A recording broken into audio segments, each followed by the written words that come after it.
So let us go ahead with next question. Question number 9. NEET का PYQ है from 2015.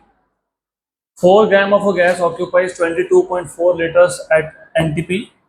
The specific heat capacity of the gas at constant volume, मतलब CV की value दी है 5 joule पर kelvin. If the speed of sound in this gas at NTP is 952 meter per second, then the heat capacity at constant pressure is. सबसे पहले आपको पूछा है what is CP. आपको दिया है CV, तो आपको याद होना चाहिए कि gamma equal to CP by CV. तो तुमको CP फाइंड करना है, मतलब तुमको गामा CV करना है, मतलब गामा की वैल्यू चाहिए.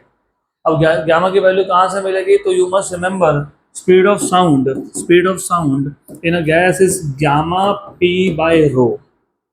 This is Laplace correction. हमने साउंड चैप्टर में speed of sound in any gas या एयर के दो फॉर्मूला देखे थे. एक था न्यूटन्स फॉर्मूला जिसमें तुम गामा नहीं लिखते हो, और वो नहीं लिखने का रीज़न था कि Newton treats the formation and the propagation of sound, मतलब कंप्रेशन एंड रेयरफैक्शन. साउंड मतलब क्या है? Longitudinal wave. वो क्या होता है? Compression and rarefaction. So according to Newton, production and propagation of sound is isothermal process. तो आइसोथर्मल प्रोसेस में बेसिकली फॉर्मूला होता है modulus of elasticity upon rho. But अगर आप production and propagation of sound wave को isothermal ले रहे हो तो E की जगह पे लिखते हैं P, where P is pressure and rho is density. Modulus of elasticity for isothermal process E की वैल्यू हो जाती है P. और जब तुम इसको कैलकुलेट करते हो तो you get the value of speed of sound in air as 279.9 metre per second, और एक्सपेरिमेंटल वैल्यू है 332 मीटर पर सेकेंड. तो मेजर्ड वैल्यू मतलब थेरोटिकल वैल्यू और experimental value which is measured value, इसमें 16% का डिफरेंस है. 16% का एरर इज नॉट एक्सेप्टेड. तो लैपलास ने करेक्शन दिया. लैपलास ने बोला production and propagation of sound wave is not isothermal, it is adiabatic. और उसने रीजन भी दिया उसका. उसने बोला चलो मान लो ह्यूमन ऑडिबल रेंज ले लो. Let us take any frequency that humans can hear. You can take any frequency as you want. 10,000 hertz का ले लेते हैं.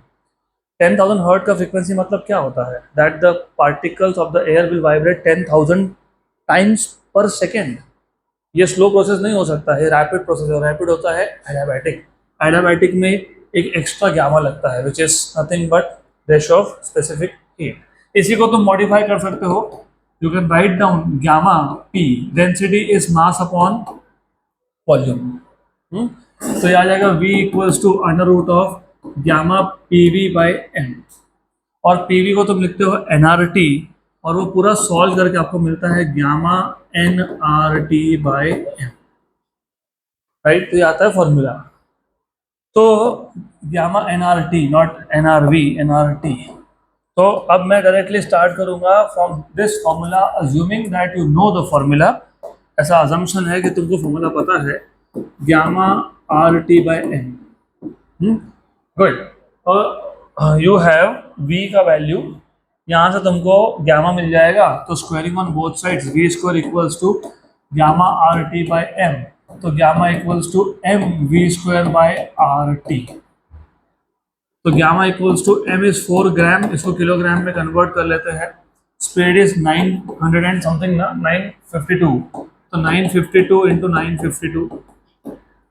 R की वैल्यू 25/3 ले लो या तो 8.3 ले लो, whatever you want. Into temperature is NTP 273 के 293, 298.15, whatever value you are telling me. मैं ले लेता हूँ, लेकिन तुमको चेक करना पड़ेगा. You have to check by yourself. तो चेक करो. और ये सॉल्व करने के बाद you get the value of gamma as 1.6. पूरा सॉल्व करने के बाद तुम मुझे STP की वैल्यू क्यों बताते हो बार बार? नॉर्मल बोला है ना, 0 डिग्री होता है वो. 0 डिग्री मतलब कितना? 270. तुम STP की वैल्यू बता रहे हो. तो 98.15 is not NTP. NTP is 0 degree. 0 degree कितना होता है? 273 केल्विन. NTP बोला है कि STP बोला है? NTP. इसको सॉल्व करो. वापस वेरीफाई कर लेना. फिर STP 0 होता है तो फिर मुझे यहाँ पे STP करना पड़ेगा, क्योंकि कैलकुलेशन मैच नहीं होने वाले. लेट अस सी. एनीवेज वैसे भी मैच नहीं होने वाले कैलकुलेशन, तो यू हैव टू चेक. अब बताओ what is approximate calculations, approximately speaking, one and two. चलो ठीक है, how much is this, 3 point something, 3 point something मैं टेम्पररी मान लेता हूँ। 952 ये 10⁻³ है, तो 0.9, 0.9, तो ये in fact I take it to be 3.6, तो 0.9 को 1 मान लेता हूँ। 1 इंटू 3.6 is 3.6/2, 1.8, 1.8 अप्रोक्सीमेटली आ रहा है। इसको तुम जब एग्जैक्ट सॉल्व करोगे तो यू गेट 1.6। अभी एग्जैक्ट सॉल्व मैं आपके लिए रखने वाला हूँ, I am not going to solve this. तो 1.6 आता है, I have done my calculation already, तो 1.6 आ गया, तो तुमको मिल गया सीपी। सीपी क्या है, gamma CV. What is gamma, 1.6। What is CV का वैल्यू दिया हुआ है ना 5। व्हाट इज 5 इंटू 1.6, 8, तो 8 जूल पर kelvin should be the answer. तो important was to tell you the approach, you should remember this। ये नहीं पता होगा तो क्वेश्चन सॉल्व नहीं होगा। Done।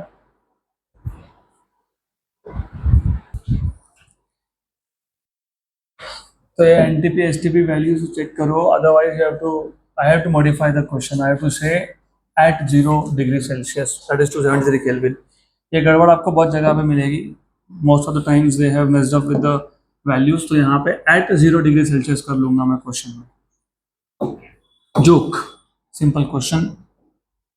तो अभी आपको सिर्फ यहाँ पे कॉलम 1 और कॉलम 2 को मैच करना है। तो thermodynamic processes are indicated in the following diagram, match the column. Column 1 में प्रोसेस, कॉलम 2 में टाइप ऑफ प्रोसेस।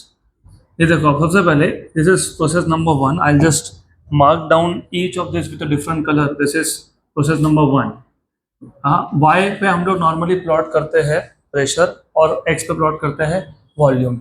सो ये जो प्रोसेस है इसमें pressure is decreasing but at constant volume, isochoric, isochoric. तो प्रोसेस 1 इज आइसोकोरिक, मतलब P should go with C, P goes with C, option number B and C से एक, दोनों में से एक। Then if you see process number 2, and I have told you कि adiabatic और आइसोथर्मल में एडियाबैटिक का स्लोप ज़्यादा होता है। तो ये जो प्रोसेस है, ये जो प्रोसेस है ये एडियाबैटिक है, और ओवरऑल इस पूरे लाइन पे कहीं भी टेम्परेचर की वैल्यू भी नहीं दी है। जिस लाइन पे टेम्परेचर की वैल्यू दी होती है मतलब वो पूरे लाइन पे टेम्परेचर कांस्टेंट है, मतलब वो आइसोथर्मल है। फॉर एग्जांपल प्रोसेस नंबर 3 अगर देखोगे तुम तो क्या लिखा है 500 केल्विन। तो प्रोसेस 3 के आगे जब लिखा है, इस कर्व के आगे लिखा है 500 केल्विन, मतलब इस पूरे प्रोसेस में टेम्परेचर क्या है, कांस्टेंट, तो आइसोथर्मल है। दूसरा नंबर कौन है फिर, एडियाबैटिक। तो Q goes with A, where is Q with A, option number B. और प्रोसेस 3 तो मैंने बता ही दिया आइसोथर्मल है, मतलब R goes with D, R goes with D, option number B. Done, simple.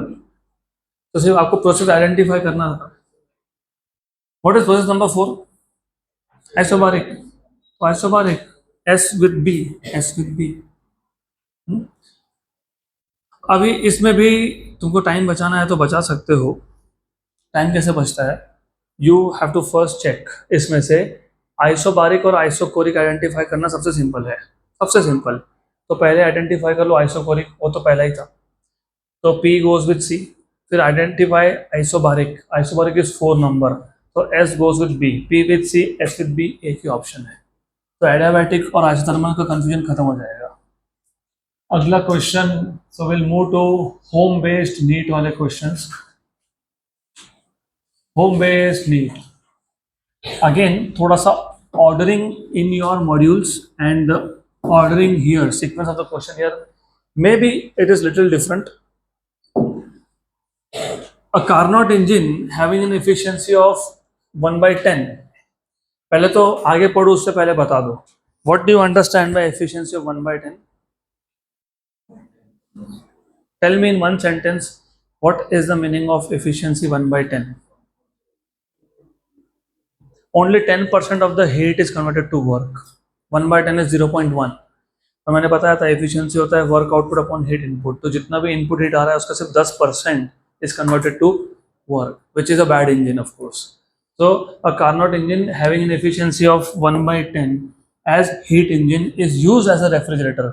मतलब तुम कारनॉट साइकिल को रिवर्स ऑर्डर में चला रहे हो, था वो heat engine, but you also should remember any heat engine can be converted to refrigerator by just operating it in reverse order. If the work done on the system is 10 joule, work done on the system. In case of refrigerator, work is done on the system, and in case of heat engine, work is done by the system. Okay, so 10 joule of work is done.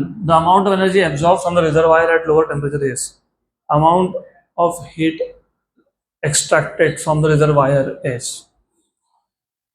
So, just to check, let me check if you remember heat engine और refrigerator का, if you remember what was the energy flow diagram, और expected होता है कि that you should know now energy flow diagrams तुमको पता होने चाहिए।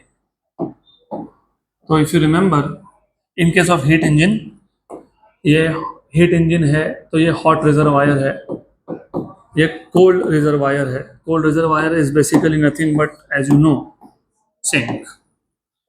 तो you have a source, you have a sink. In case of heat engine,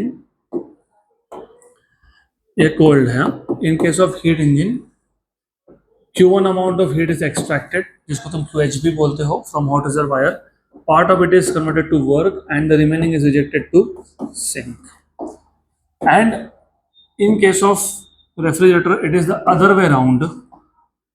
Q2 amount of heat is extracted from cold reservoir. W is the amount of work done, and Q1 is the amount of heat rejected to the hot reservoir. ऐसा था energy flow diagram. अब इन्होंने बताया है कि efficiency of heat engine eta is 1/10, but you should also remember it is work output upon heat input, which is Q. Good, तो ये याद रखना। गुड देन, तो यहाँ से तुमको कुछ ना कुछ इंफॉर्मेशन मिल जाएगी। We will see what we can extract from this. How about this, ये है रेफ्रिजरेटर का case. This is for refrigerator, this is a heat engine. तो tell me, how do you plan to solve this question?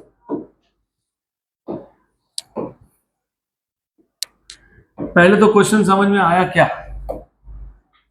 Yes, क्या समझ में आया? एक heat engine था जिसका एफिशिएंसी कितना है 1/10, मतलब W अपॉन Q1 कितना है 1/10। ओके, इसको तुमने कन्वर्ट कर दिया किसमें? रेफ्रिजरेटर में। और work done on the system is 10 joule on the system. The amount of energy absorb from the cold reservoir is, क्या पूछा है? Q2 पूछा है। ओके, Q2 पूछा है। तो how do you find out Q2?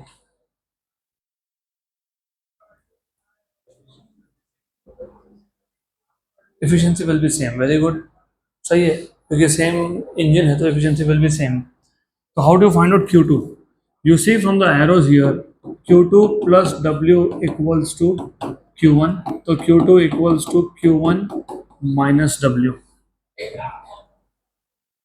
Good. Then, हाँ, efficiency same, तो क्या करें उसका? आगे बताओ ना मुझे। हाँ, तो कितना वर्क किया है, कहाँ गिवन है? 10 जूल है। 10, तो Q1 कहाँ से निकालोगे फिर? 100। ओके, तो यहाँ से आपको मिल जाएगा Q1 equals to 10 times of W, that is 10 into 10, that is 100। तो ये 100 हो गया, तो ये आपका आ गया 100 माइनस वर्क डन इज 10, तो आंसर इज 92। Very good.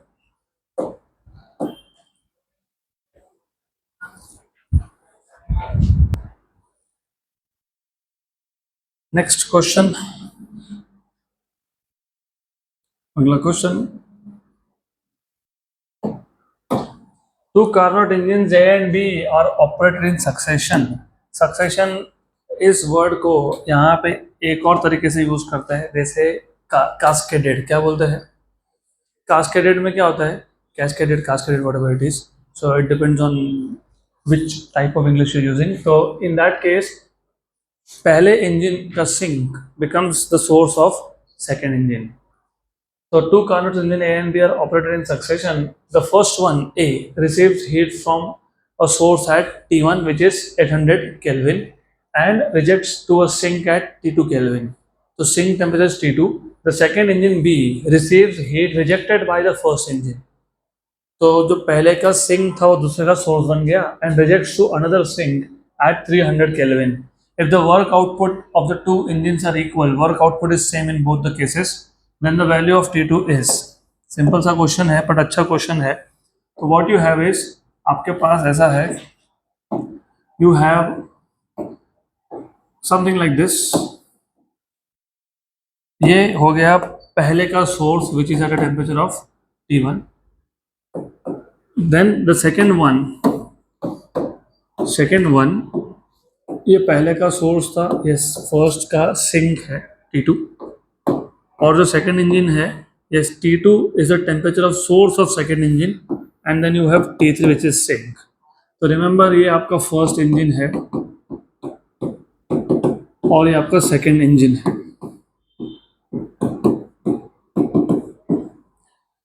दोनों केस में बोला है what is same, work output is same ना, the work outputs are same. मतलब जो पहला इंजन है उसका वर्क आउटपुट W1 और दूसरे का work output W2 are same. Then कैसे सॉल्व करोगे? How do you plan to solve this? Physics इतना सिंपल क्यों पता है? सिंपल है. क्यों सिंपल है पता है? क्या पूछा है, क्या दिया है, कनेक्ट करो.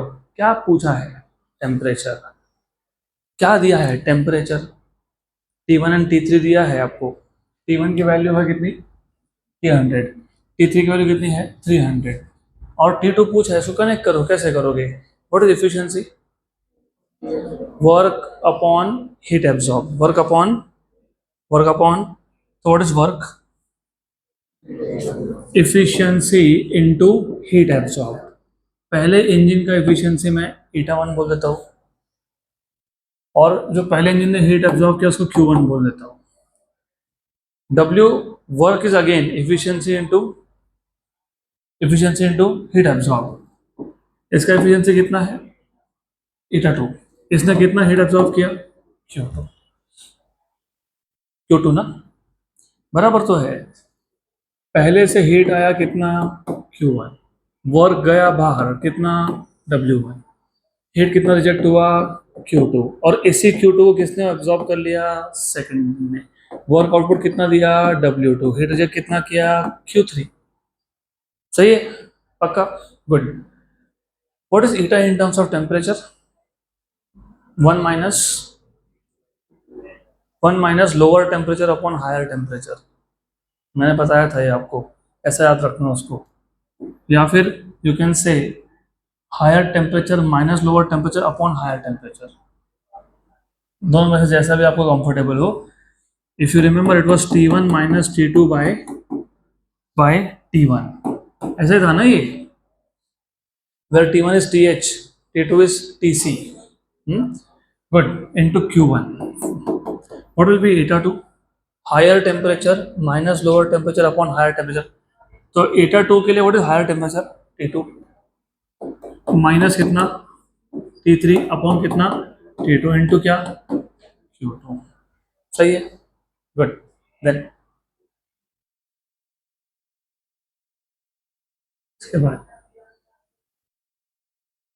इसके बाद क्या? इसके बाद हमको क्या पता? तो बताओ किसको पता, फिर सॉल्व करके बताओ. हाँ बताओ. आंसर तो क्वेश्चन पढ़ते वक्त ही हो गया था. You remember heat absorb is proportional to temperature. Do you remember heat absorb is proportional to temperature? Yes और नो? भूल गए? Heat is proportional to temperature. तो you have T1 minus T2 upon T1. Q1 की जगह पे लिखोगे T1.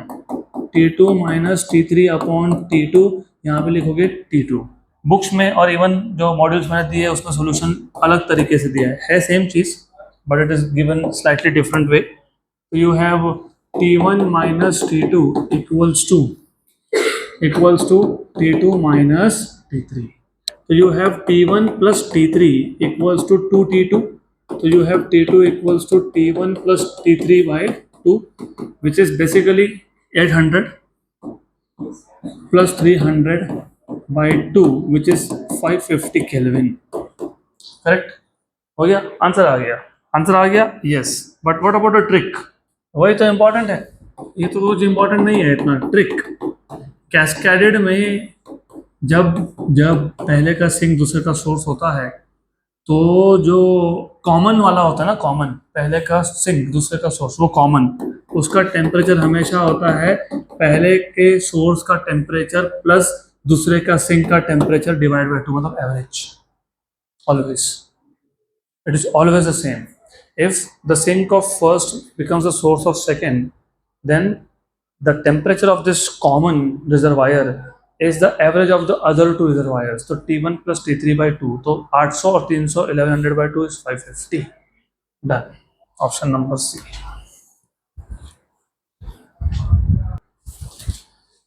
So remember, this trick is conditional if work output is same.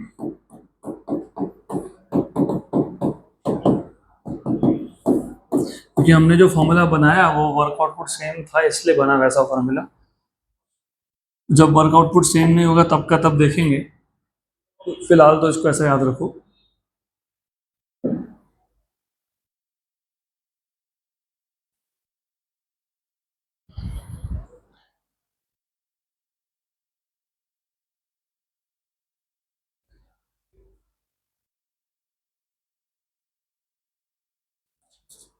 Good. और ये टाइप के इंजन क्यों यूज होते हैं ये भी पता होना चाहिए.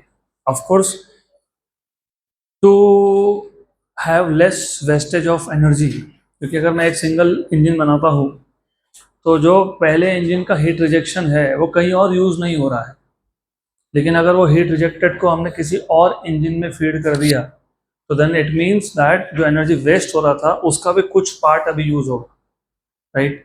अब इसके बाद और एक इंजन लगा सकते हैं क्या, लगा सकते हैं ऑफ कोर्स, बट डिपेंड करता है what is heat rejection, what is the temperature here, because 300 kelvin मतलब it is as good as your at 27 degree room temperature. तो अगर T3 की वैल्यू 300 के ऊपर है, रूम टेम्परेचर ज़्यादा है, तो that again can be use for the third engine, हो सकता है, but depend on the temperature of T3. Next question, good question, simple है. The coefficient of performance of a refrigerator is 5, मतलब जिसको तुम K बोलते हो या फिर बीटा बोलते हो. स्टेट बोर्ड के बुक में कोएफिशिएंट ऑफ परफॉर्मेंस को K बोला है, और इन केस ऑफ CBSE उसको बीटा बोला है. तो कोएफिशिएंट ऑफ परफॉर्मेंस की वैल्यू है 5. If the temperature inside the freezer is, inside the freezer मतलब कोल्ड रीजन का टेम्परेचर कितना है, -20 degree Celsius, the temperature of the surrounding to which heat is rejected will be. What is coefficient of performance का formula?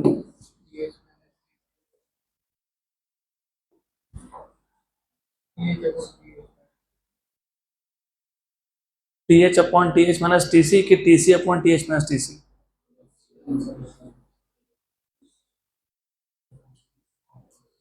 मैंने इसलिए बोला था open your note and check. मैं that day I told you कि यहाँ पे कंफ्यूजन बहुत होगा.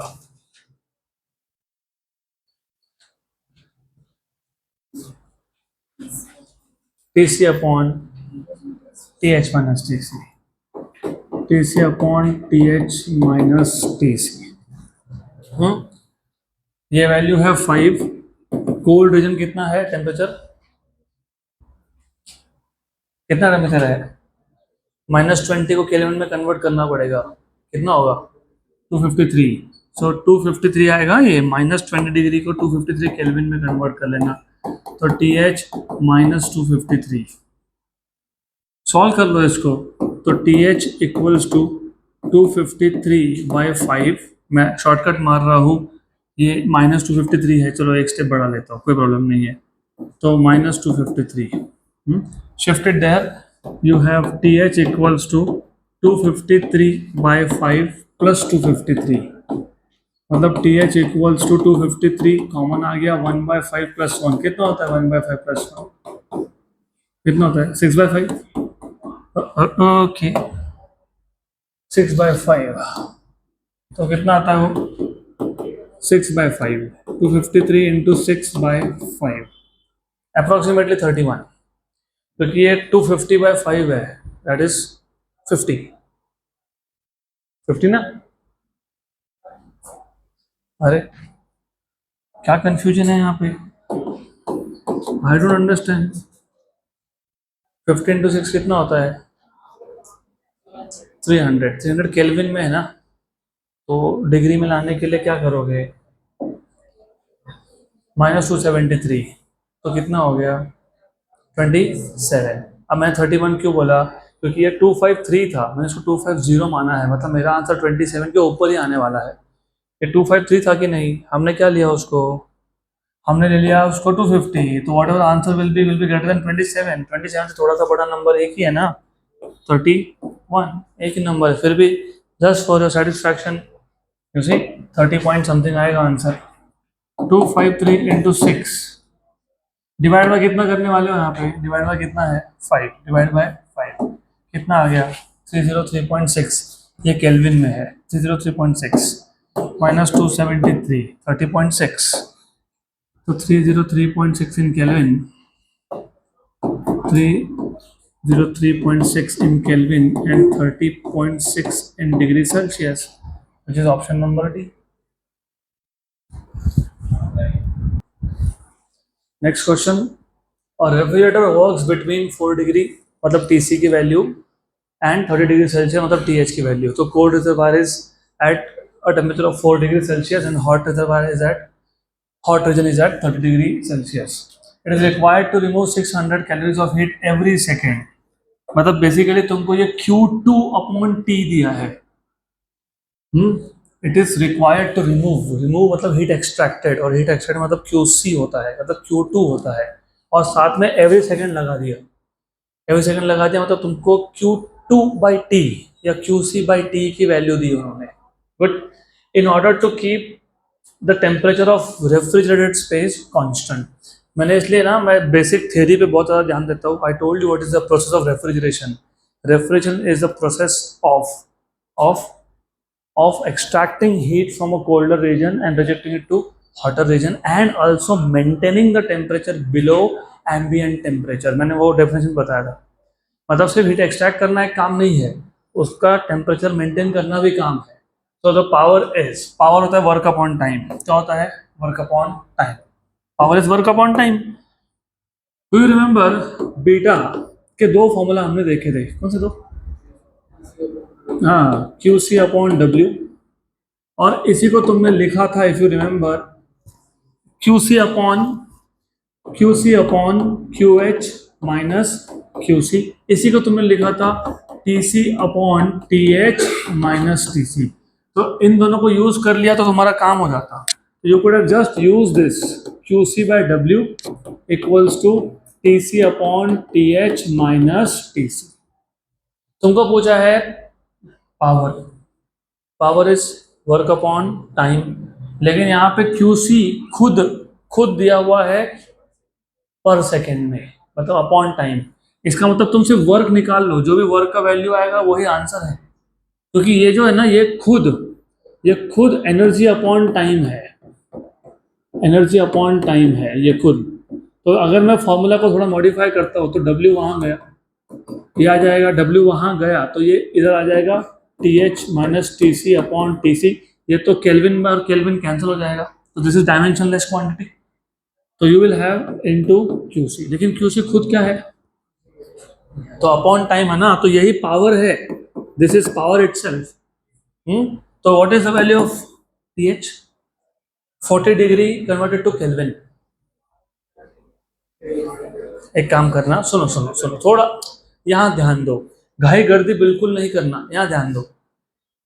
ये डिग्री में है, ये भी डिग्री में है, दोनों को कन्वर्ट करने के लिए क्या लगेगा? 273 है ना, तो 273।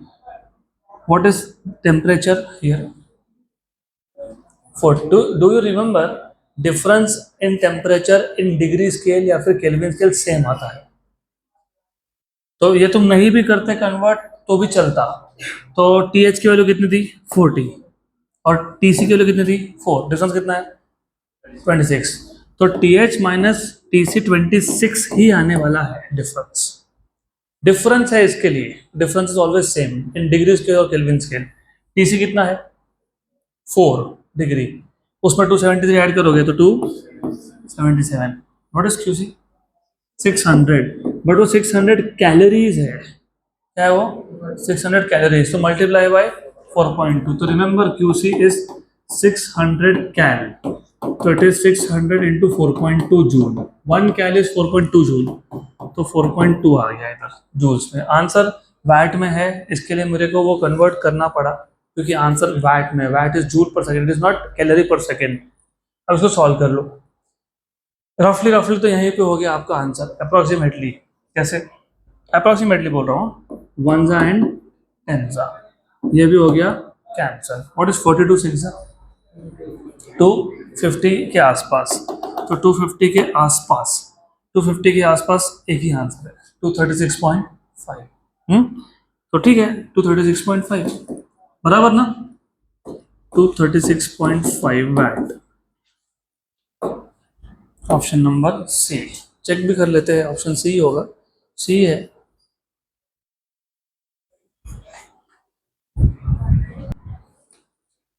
नेक्स्ट क्वेश्चन, अगला question,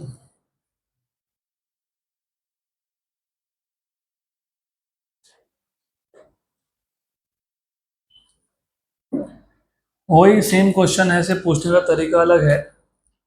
the temperature inside refrigerator is 32 degree Celsius inside, मतलब TC डिग्री सेल्सियस में दिया हुआ है, एंड रूम टेम्परेचर मतलब जहां पे हीट रिजेक्ट होगा that is 31 degree Celsius. The amount of heat delivered to the room for each joule of electrical energy consumed ideally will be. The amount of heat delivered to the room मतलब Q1 for each joule of electrical energy consumed will be. क्या करेंगे, energy consumed, work. तो तुम question ही नहीं समझ पा रहे हो, घुमा घुमा के पूछा है। और चलो सिंपल कर देता हूँ, inside is colder now, outside is hotter, will heat on its own flow from inside to outside, no. तो क्या करना पड़ेगा, work done. What is work done, energy किसमें होता है, जूल में। तो हर एक जूल वर्क के लिए कितना एनर्जी रिजेक्ट हुआ, हर एक जूल वर्क के लिए कितना एनर्जी रिजेक्ट हुआ, energy rejected is Q1, work is W। तो क्या पूछा है पता है आपको, क्या पूछा है पता है आपको, Q1 by W, क्या पूछा है आपको, Q1 by W पूछा है। तो पहले तो क्वेश्चन समझ में आना चाहिए कि पूछा क्या है। तो कैसे सॉल्व करेंगे इसको,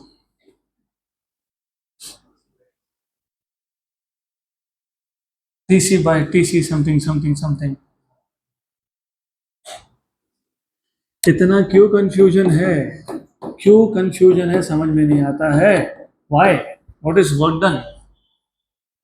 done, in terms of QH and QC, QH minus QC, okay, what is this is TH upon TH minus TC। लेकिन TH की वैल्यू कितनी दी हुई है, कितनी है TH की वैल्यू, T1 डिग्री सेल्सियस, और ये T1 degree Celsius minus T2 degree Celsius. Answer में अगर तुम देखोगे ना तो डिग्री सेल्सियस नहीं है, वो केल्विन है।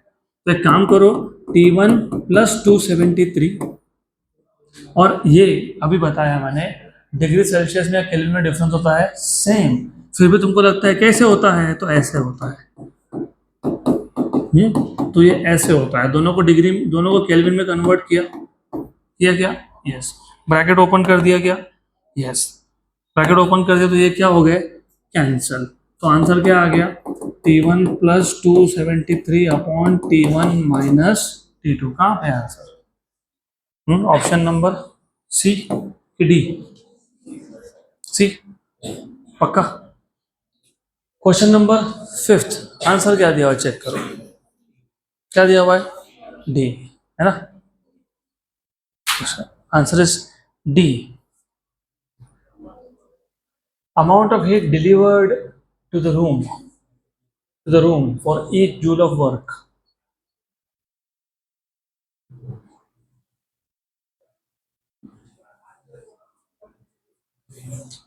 amount of heat delivered to the room. What is heat delivered to hot reservoir? Q1. तो पूछा है Q1 या QH by W और आंसर दिया है उल्टा. अगर ऐसा पूछा होता अमाउंट ऑफ हीट रिजेक्टेड या फिर amount of heat extracted is better word. Amount of heat extracted कहाँ से? From the inside of the refrigerator पर जूल ऑफ इलेक्ट्रिकल एनर्जी. तो आंसर क्या आता? डी. तो जैसा क्वेश्चन दिया है उसके हिसाब से आंसर सही है. Amount of heat delivered to the room. Room मतलब हॉट रिजर्वायर मतलब QH. बराबर. तो आंसर राइट है. अगर मैं क्वेश्चन चेंज करता हूँ, the amount of heat extracted from inside the refrigerator, उस केस में ऑप्शन नंबर डी आएगा, क्योंकि वहां पे क्या लिखोगे? QC upon QH minus QC. तो यहाँ पे आएगा TC upon TH minus TC. तो उस केस में आंसर आपका करेक्ट है. अदरवाइज अगर क्वेश्चन चेंज किया तो option D. This is right. चलो अगला question. Next question simple. This is simple. सभी सिंपल है वैसे. The efficiency of ideal heat engine working between freezing point and boiling point of water is. Simple है. Efficiency of ideal heat engine eta is 1 minus T2 by T1. Freezing point मतलब cold temperature 0 degree Celsius, that is 273 kelvin, and boiling point is 100 degree Celsius मतलब higher temperature is 373. 373 minus 273 upon 373 कितना हो गया? 100 upon 373. तो आपको पूछा है percentage efficiency. क्या पूछा है? Percentage efficiency. तो एफिशिएंसी है. यार asking you percentage efficiency.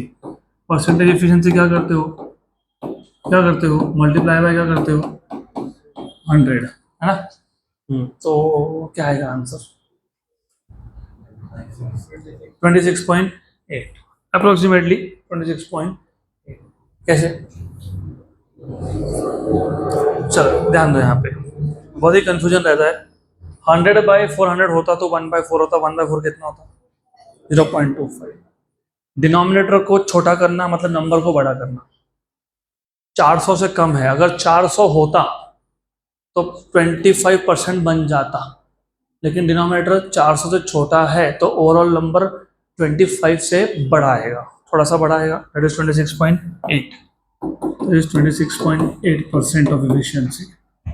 Option number ए.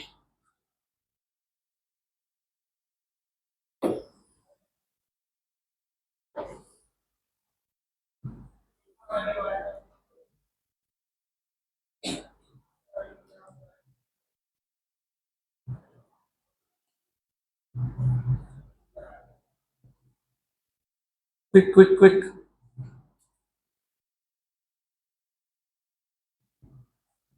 वैसे इसको सिंप्लीफाई करने का और एक तरीका भी है कैलकुलेशन को. अगर तुमको ये नहीं समझ में आता ना, डिनोमिनेटर को छोटा करना, नंबर को बड़ा करना, आंसर 25% से ज़्यादा आना, तो यहाँ ध्यान दो. इसका सिंपल वे भी है, बता दो कैसे. Look, 100 upon 373 what ever it is into 100. For the time being, can I just write it down as 100/350? Yes. If you say yes, तो हो गया तुम्हारा आंसर यहाँ पे खत्म हो गया. इफ यू अंडरस्टैंड तो इसको कर दिया कैंसल आउट. इसको कर दिया रफली 1 जा एंड 3 से थोड़ा सा छोटा आएगा, क्योंकि 35 into 3 कितना होता है? 35 3 जा 105. तो इट इज स्लाइटली लेस, तो 2.7 मान लेते हैं. तो कितना हो गया? 27. हो गया, done. Next question. 2019. In which of the following processes heat is neither absorbed nor released by a system? Arithmetic. Which of the following is not a thermodynamic coordinate? This is a constant basically. It is not a coordinate. Air in a cylinder is suddenly compressed by a piston, which is then maintained at the same position.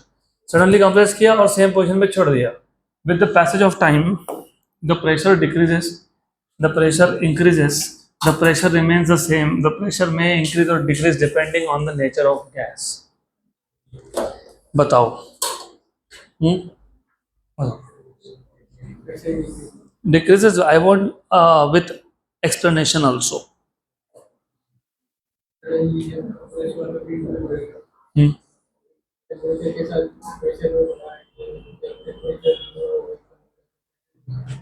Okay, good. So when you suddenly compress, sudden compression में heat generate होगा, it cannot go out of the system, right? तो initially temperature बढ़ा और साथ में pressure बढ़ा. अब with, अब देखो क्या है, पहला प्रोसेस क्या था, सडन था. क्या था, सडन. सडन मतलब adiabatic. Heat can not come inside, heat can not go outside. तो जितना भी वर्क डन हुआ इन कंप्रेशन, वो पूरा का पूरा गैस के पास आ गया, टेम्परेचर बढ़ गया. अब इन्होंने बोला है कि पिस्टन को तुमने सेम पोजीशन पे मेंटेन किया. सेम पोजीशन पे मेंटेन करने का मतलब होता है वॉल्यूम इज कांस्टेंट, राइट. अब प्रोसेस सडन है क्या, नहीं, लेकिन वॉल्यूम क्या है, कांस्टेंट है. तो वॉल्यूम कांस्टेंट, तो कौन सा लॉ एप्लीकेबल हो गया, गेलुज़ैक्स लॉ, राइट. तो धीरे धीरे टेम्परेचर अभी ड्रॉप होगा. टेम्परेचर ड्रॉप होगा तो प्रेशर भी ड्रॉप होगा, क्योंकि P is proportional to T. Done. Option number A. When you make ice cubes, the entropy of water. ना मैं नहीं बताने वाला अभी, ये अभी तुम खुद देख लो. वैसे तो एक्सपेक्टेड है कि तुमको पता होना चाहिए. You should know this now. Entropy के साथ क्या होता है when you convert water to ice and ice to water. Good. तो ये हो गया हमारे नीट के question. Now will jump to PYQ of JEE mains. पहले क्लास बेस पे जाएंगे, फिर होम बेस्ड देखेंगे. Which of the following parameters does not characterize the thermodynamic state of matter? अरे बताओ. वॉल्यूम कैरेक्टराइज करता है क्या, यस. टेम्परेचर करता है क्या, यस. प्रेशर करता है क्या, यस. वर्क करता है क्या, no. Option number D. Which of the following is incorrect regarding the first law of thermodynamics? It introduces the concept of internal energy. It introduces the concept of entropy. It is restatement of principle of conservation of energy. None of the above. Which is not correct? Which is not correct? Option number B. It introduces the concept of internal energy. Yes. Delta Q is delta U plus W. तो जितना भी तुमने heat supply किया वो partially energy बढ़ाएगा. तो it is introducing the concept of energy. Yes, of course. It is a restatement of principle of conservation of energy. ये भी सही है. Heat supplied is partially used to do work and partially used to increase energy. वो भी सही है. तो option number B. First law of thermodynamics is special case of. अरे कितनी बार एक ही क्वेश्चन है. Law of conservation of. Which of the following statement is correct for any thermodynamic system? Which of the following statements is correct for any thermodynamic system? The internal energy changes in all processes. नहीं. कौन से process में internal energy change नहीं होता? Isothermal, because there is no change of temperature, right? Then internal energy and entropy are state functions. Of course, both of them depend on temperature. They are state functions. Temperature changes, matlab thermodynamic state changes, and state changes, matlab these two will change. The change in entropy can never be zero. वो तो नहीं पता अब. The work done in an adiabatic process is always zero. Which one is correct बोला है?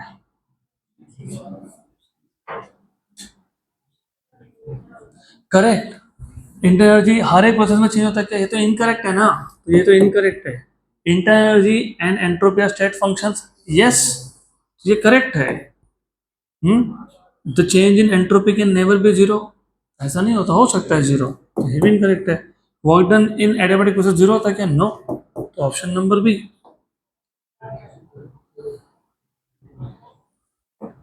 A thermally insulated rigid container contains an ideal gas heated by a filament of resistance 100 ohm through a current 1 ampere for 5 minutes. Then change in internal energy is. Very good question. A thermally insulated rigid container contains an ideal gas. एक thermally insulated container है, मतलब heat cannot go out. It contains an ideal gas. This gas is heated by a filament of resistance, मतलब R की value दी है, through a current of 1 ampere for 5 minutes. I, T और R दिया है, I, T और R याद रखना ये. Then the change in internal energy S. Change in internal energy S. बताओ क्या करेंगे? I square RT. So internal energy change will be I square RT. What is I value? 1. What is R value? 100. How much is time? 5 minutes. So 5 into 60.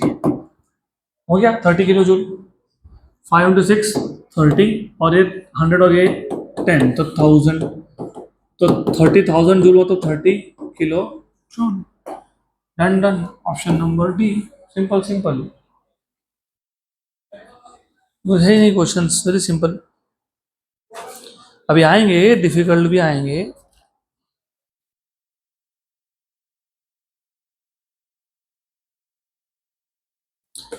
Quick quick quick quick.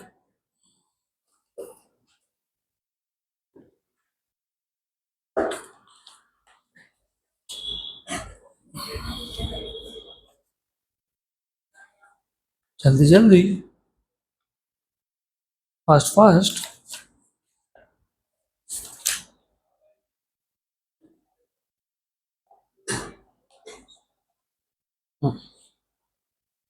अगला question.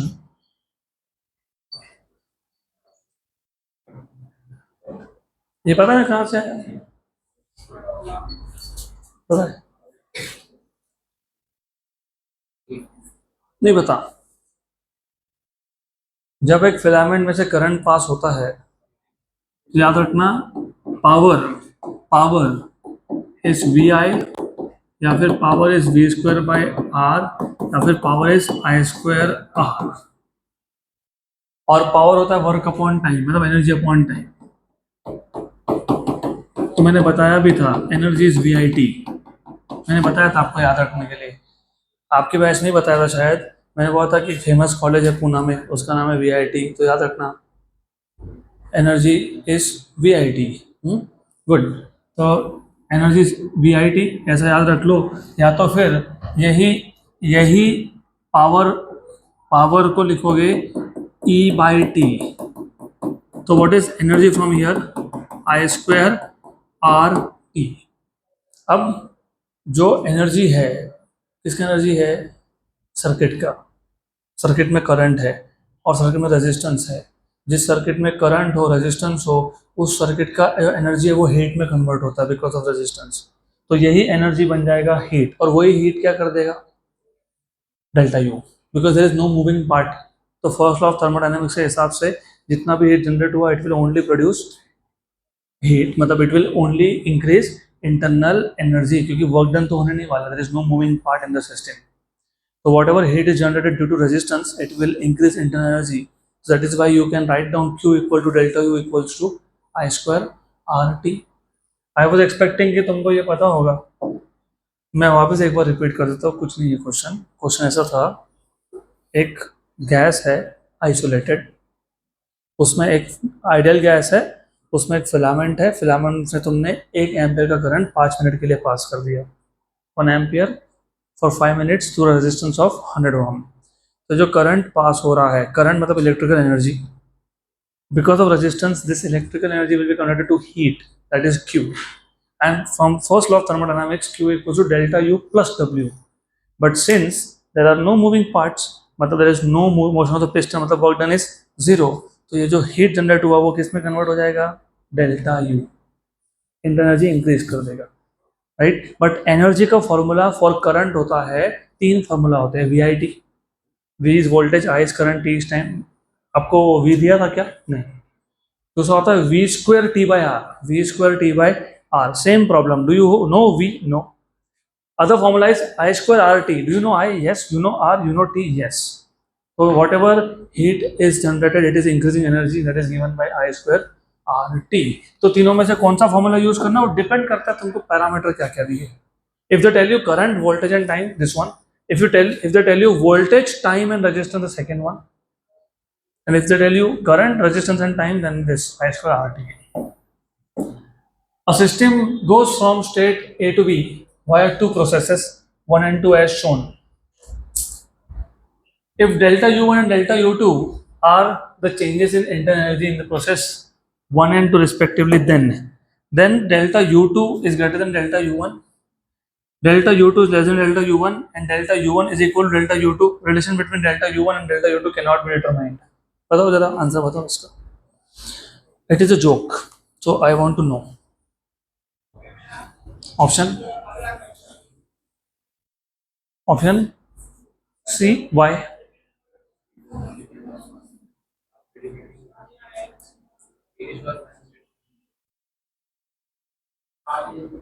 Path independent होता है. Very good.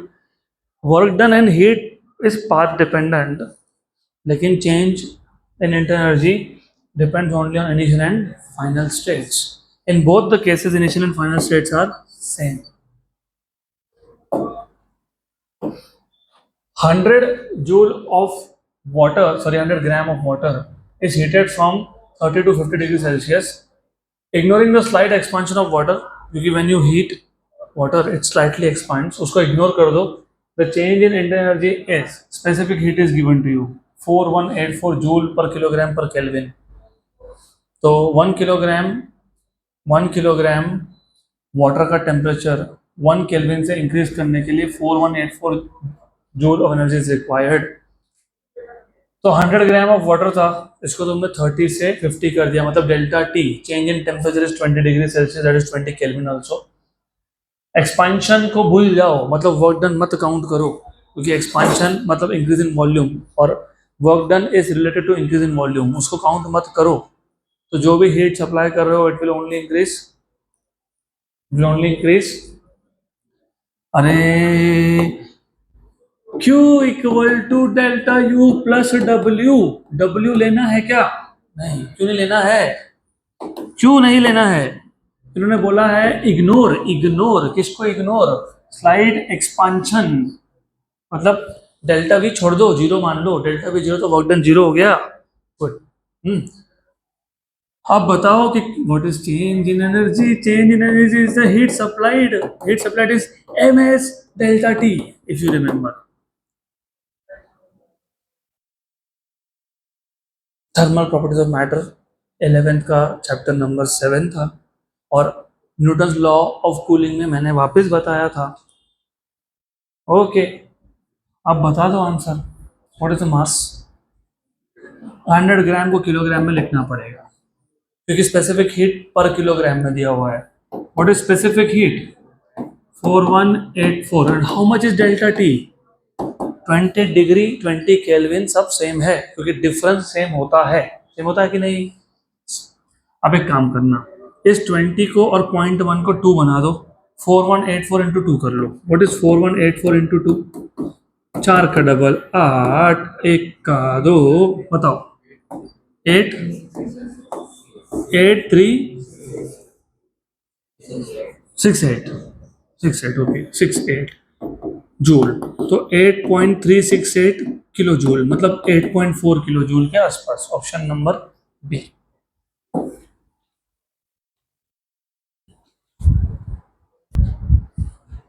Next question.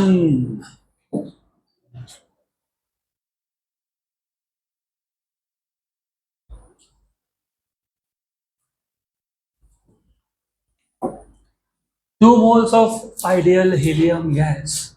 What is gamma for helium?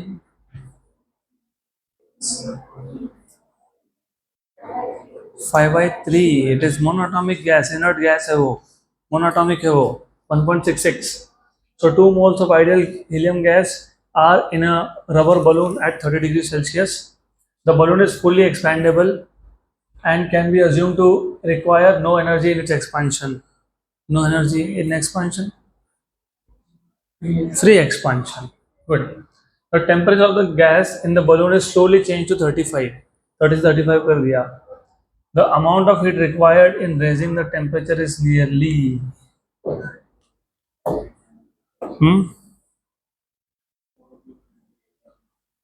nRT log of V final. हाँ, तुम तो isothermal process बता दिए मेरे को, ये तो टेम्परेचर चेंज हुआ ना. How can you apply NRT? You say NRT log of V final by V initial, तो दो चीजें हैं, टेम्परेचर बढ़ना नहीं चाहिए, बढ़ गया. वॉल्यूम फाइनल बताया नहीं तुमको, और उन्होंने बोला it is fully expandable. What is the meaning off fully expandable? कितना चेंज होगा? नहीं पता. नहीं पता. तो क्या करेंगे बताओ?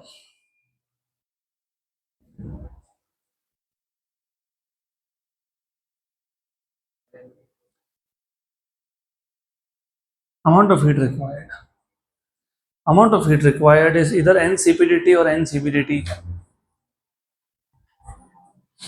बताओ.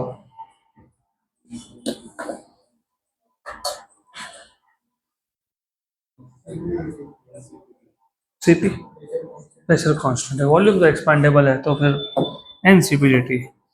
ठीक है, यू आर सेइंग एनसीपीडीटी, चलो मान लेते हैं. डीटी भी तुमको पता है, डीटी कितना है? 5.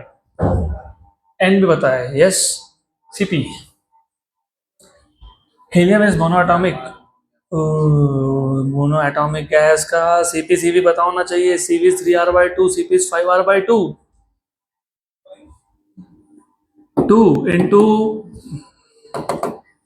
Into 5r/2. What is dt? 5. 5 है, 5. ये हो गया कैंसल. 5 into 5 25r. 25 इंटू 8 200 के आसपास, 208 है ना, 208. डन. 25 into 8.3 208 joules. ऑप्शन होना चाहिए, option number D. Let us check. है क्या option D? Yes, option D है. Done. Okay, so we'll stop at this question for today.